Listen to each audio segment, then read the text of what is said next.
السلام علیکم ورحمۃ اللہ وبرکاتہ نحمدہ ونصلی علی رسولہ الکریم اما بعد فاعوذ باللہ من الشیطان الرجیم بسم اللہ الرحمن الرحیم لقد کان لکم فی رسول اللہ اسوۃ حسنہ صدق اللہ العظیم۔ بسلسلہ سیرت النبی صلی اللہ علیہ وسلم مشن مصطفیٰ صلی اللہ علیہ وسلم کو عام کرنے کے لیے سیرت النبی صلی اللہ علیہ وسلم کا خلاصہ پیش کیا جاتا ہے۔ سیرت النبی صلی اللہ علیہ وسلم سے مراد حضور نبی کریم صلی اللہ علیہ وسلم کے حالات زندگی۔ تو آج میں 10 پوائنٹ میں سیرت النبی صلی اللہ علیہ وسلم کا خلاصہ پیش کروں گا، اور عنوان ہے کہ سیرت النبی صلی اللہ علیہ وسلم کیوں پڑھی جاتی ہے، کس مقصد کے لیے پڑھی جاتی ہے، یا سیرت النبی صلی اللہ علیہ وسلم پڑھنا کیوں ضروری ہے۔ تو اس کو پوری توجہ سے اگر آپ نے سماعت فرما لیا اور سمجھ لیا تو انشاءاللہ العزیز سیرت جتنی آپ نے پڑھی ہے، جتنی زندگی میں آپ پڑھیں گے، اور جتنی انشاءاللہ ایک مسلمان کو پڑھنے کی کوشش کرنی چاہیے، اس سب کا خلاصہ آپ کے سامنے آ جائے گا۔ نمبر 1 کہ سیرت النبی صلی اللہ علیہ وسلم کیوں پڑھی جاتی ہے یا کیوں پڑھنا ضروری ہے۔ نمبر 1 آخرت کی کامیابی کے لیے، یعنی آخرت کی کامیابی نصیب نہیں ہو سکتی جب تک ہم سمجھ کے سیرت النبی صلی اللہ علیہ وسلم کو نہیں پڑھتے ہیں۔ اتباع جمع محبت جمع عبادت، یعنی اتباع محبت سے کی جائے گی تو عبادت بنے گی، عبادت بنے گی تو وہ عادت کے اوپر غالب آئے گی، عادت پر غالب آئے گی تو صبغۃ اللہ ومن احسن من اللہ صبغہ کا رنگ چڑھے گا۔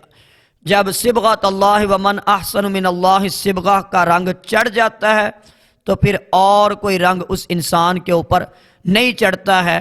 تو نمبر 1 سیرت النبی صلی اللہ علیہ وسلم پڑھنا کیوں ضروری ہے؟ آخرت کی کامیابی کے لیے۔ نمبر 2 سیرت النبی صلی اللہ علیہ وسلم پڑھنا کیوں ضروری ہے؟ دنیا کی کامیابی کے لیے، یعنی دنیا میں کامیابی کے لیے بھی سیرت النبی صلی اللہ علیہ وسلم پڑھنا ضروری ہے، کہ کائنات کا سب سے عظیم اور کامیاب انسان اگر کوئی اس کائنات میں اللہ رب العزت نے بھیجا، وہ جناب محمد الرسول اللہ صلی اللہ علیہ وآلہ وسلم ہیں، کہ آپ کائنات کے سب سے عظیم انسان ہیں۔ اگر کوئی کامیاب ہونا چاہتا ہے تو اس کے لیے، دنیا میں کامیاب ہونا چاہتا ہے تو اس کے لیے بھی فرض اور ضروری ہے کہ وہ رسول اللہ صلی اللہ علیہ وسلم کے اسوہ حسنہ کے مطابق زندگی گزارے۔ تو 2 چیزیں ہو گئی کہ سیرت النبی صلی اللہ علیہ وسلم پڑھنا کیوں ضروری ہے، دنیا اور آخرت کی کامیابی کے لیے۔ نمبر 3 سیرت النبی صلی اللہ علیہ وسلم پڑھنا کیوں ضروری ہے؟ اللہ اور اس کے رسول سے محبت اور عظمت پیدا کرنے کے لیے، کہ اللہ سے محبت ہو جائے، اللہ کے رسول سے محبت ہو جائے۔ اللہ اور اس کے رسول کی سچی محبت کے لیے آپ صلی اللہ علیہ وسلم کے اسوہ حسنہ کو پڑھنا، سمجھنا، عمل کرنا، محبت کرنا، قربانی دینا ضروری ہے۔ نمبر 4 سیرت النبی صلی اللہ علیہ وسلم پڑھنا کیوں ضروری ہے؟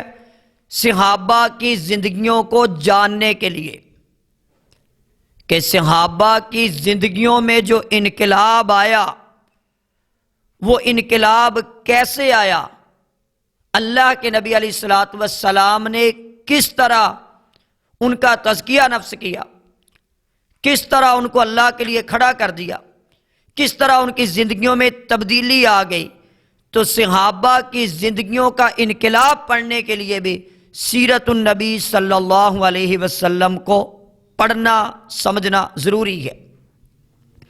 نمبر 5 کہ سیرت النبی صلی اللہ علیہ وسلم کو پڑھنا سمجھنا کیوں ضروری ہے؟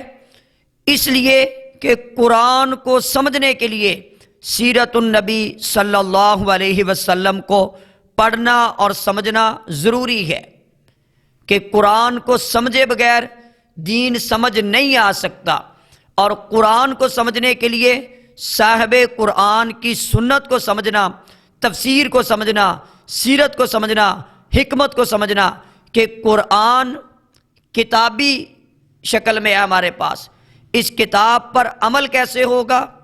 تو اس کتاب پر عمل کے لیے رسول اللہ صلی اللہ علیہ وسلم کی سیرت کو سمجھنا ضروری ہے۔ یہ آج کی سیرت النبی صلی اللہ علیہ وسلم کی مختصر سی نشست کے اندر 5 پوائنٹ میں نے آپ کے سامنے ذکر کر دیے۔ انشاءاللہ آئندہ کی نشست میں 5 پوائنٹ اور ذکر کیے جائیں گے، جس سے آپ کو جتنی بھی آپ نے کتب پڑھ رکھی ہیں یا جتنی بھی کتب سیرت پر آ چکی ہیں، ان سب کا مقصد اور خلاصہ آپ کے سامنے ہے۔ اللہ تعالیٰ مجھے بھی اور آپ کو بھی سمجھ کر زندگی بھر سیرت النبی صلی اللہ علیہ وسلم سے محبت کرنے کی اور اس کے مطابق اپنا کردار پیش کرنے کی اور اس کے مطابق امت مسلمہ کی تربیت